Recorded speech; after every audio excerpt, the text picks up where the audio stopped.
Hello and welcome to The Critique.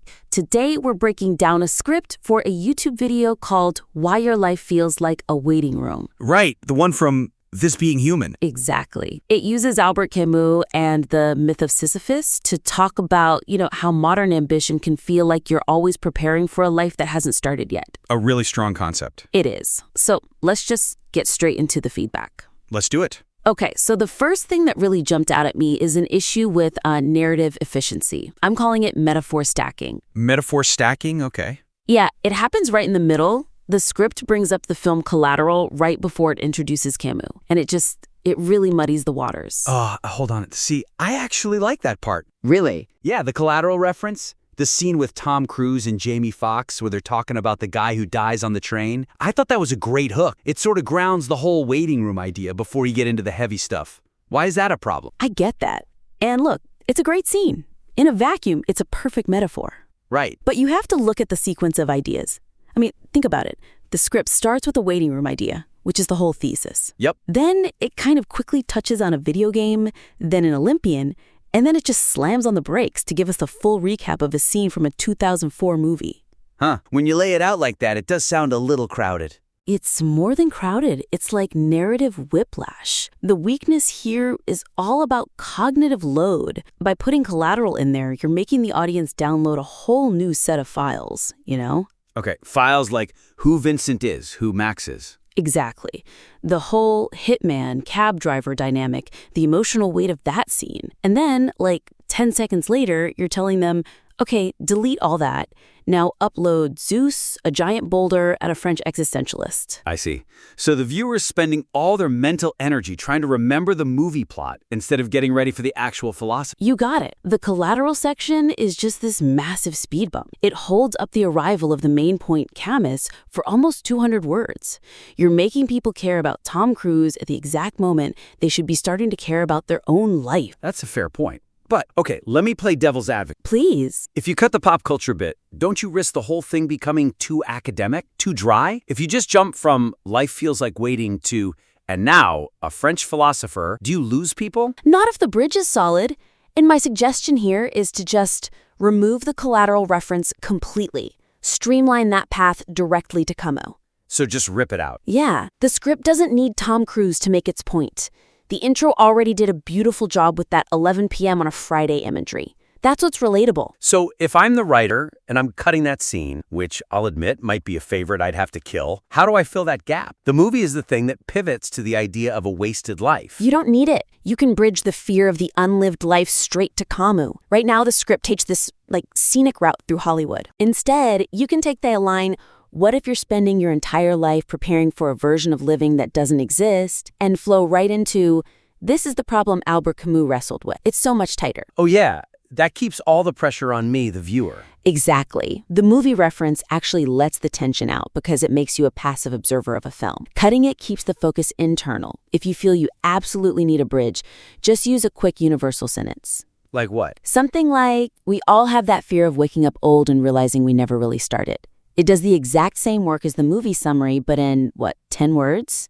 It just clears the runway. You're saying, don't give me a detour. Just get me to the destination. Precisely. And once we get there, there's another issue with how the script handles the myth itself. Okay. So this brings us to our second critique. The script accidentally makes all ambition and work sound like pure suffering or punishment because it aligns it so strictly with Sisyphus' curse. And that could really alienate anyone who actually likes what they do. Wait, but isn't that the point of Sisyphus? I mean, he's pushing a rock up a hill forever. The gods punished him. It is suffering. If the writer tries to say Sisyphus is having a good time, aren't they just, misreading the myth? In a purely mythological sense, yes, it's a punishment.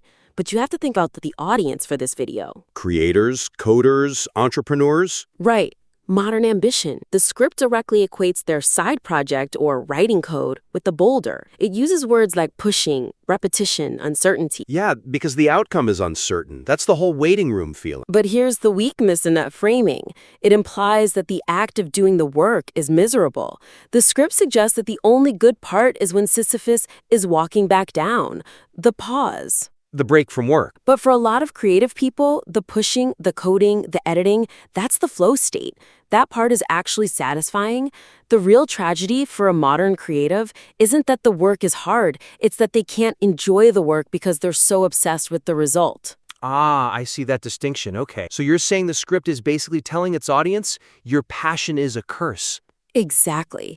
If I love building an app and you tell me that my coding is a punishment from Zeus, I'm just going to tune out.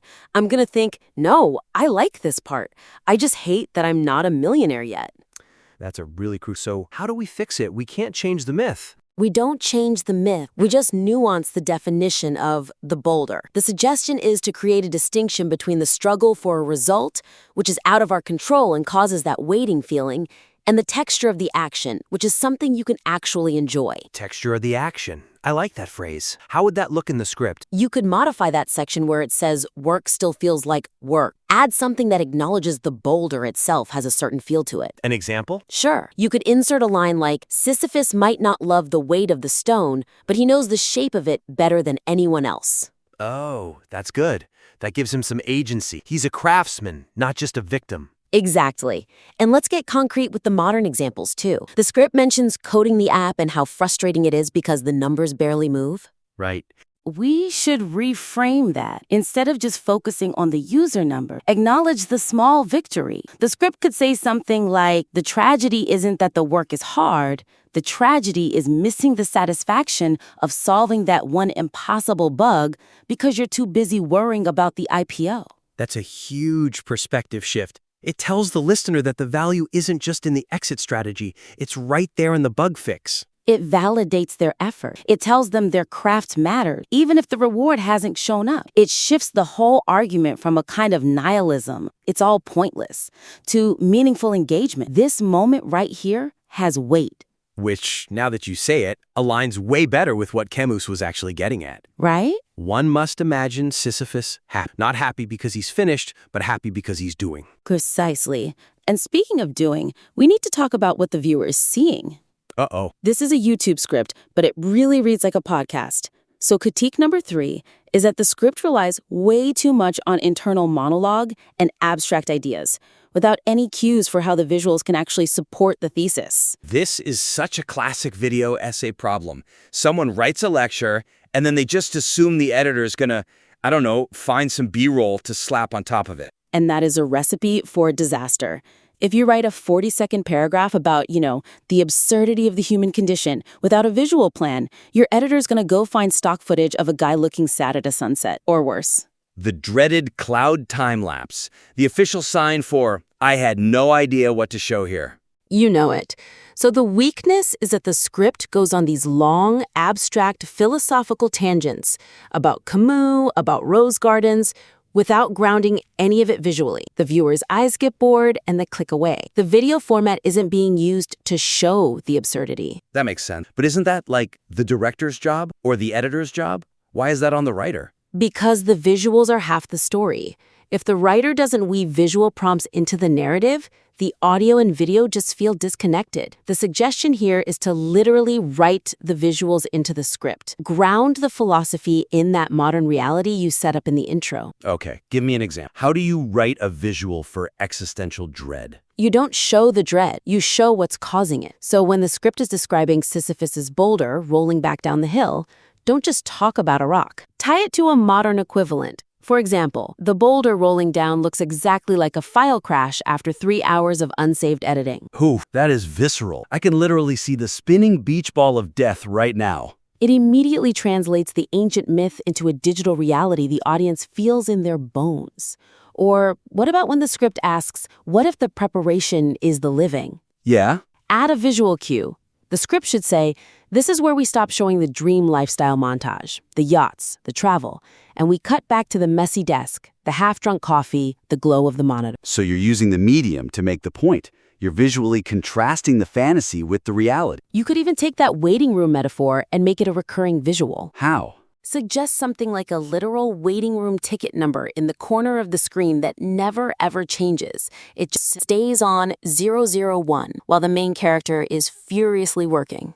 Oh, that's brilliant. It's subtext. The guy is coding like a maniac, but the ticket number doesn't budge. That says more about frustration than any words could. And it keeps the viewer engaged. You have to account for the eyes, not just the ears. It really shows the difference between writing something for video versus just writing something on video. Totally. Okay, so that brings us to our last critique. And this one is about the so what factor. The conclusion. Yeah, the conclusion is philosophically sound. It tells the listener to experience the present, but it completely fails to give them a concrete way to actually do that, to flip that mental switch when they're in the thick of it. I really felt this one. The script ends with, "This is it," and imagine Sisyphus happen. And that's profound, But I'm sitting there thinking, okay, but I'm stressed, I'm broke, it's late. How do I just decide to be happy right now? That's the weakness, exactly.